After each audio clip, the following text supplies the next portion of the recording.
Andrea, you've gone on to run Grameen America. First of all, explain to us what Grameen America is and what does it do? It's now the fastest growing microfinance program in the United States. We've served over 100,000 women and their families, given out over $1 billion. Secondly, we help them be banked.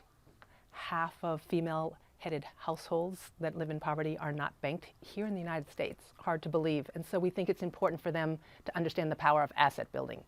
In the United States, just a little bit of savings, $5 a week. I mean, if you don't have $800 in your savings account here in the United States, one health issue, one emergency, and you're back down under the poverty line. So it's been proven that having assets is important, even a little bit a week. So we encourage that. And the third thing we offer is a credit score. And our credit scores are approximately 650 for someone who's come to us and paid back with a good repayment rate for 26 weeks. So just after 6 months, you can have a credit score that's very respectable from no credit or bad credit, and that is life-changing as well.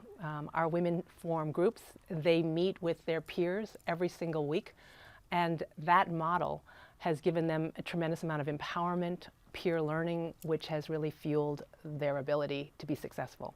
Grameen America is not-for-profit. How does it compare? How is it the same? How is it different from running an Avon, which is very much for-profit?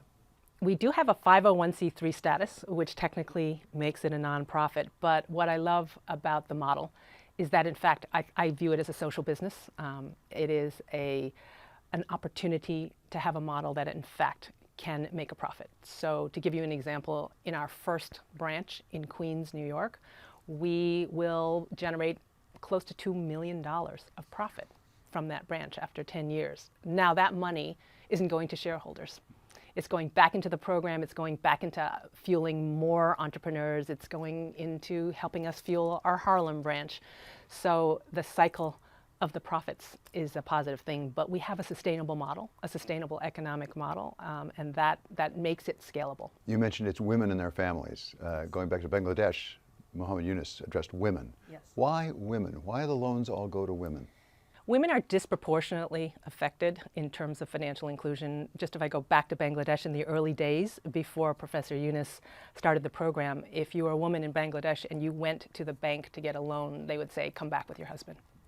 Women were absolutely not given loans. So you had half of the population not participating at all in the economy. And as an economist, his deep belief was that there's no way for this country, which was at that time one of the poorest countries on earth, to ever move its way up and fulfill its sustainable development goals if half the population was excluded. So the thought was to be able to give loan capital to women.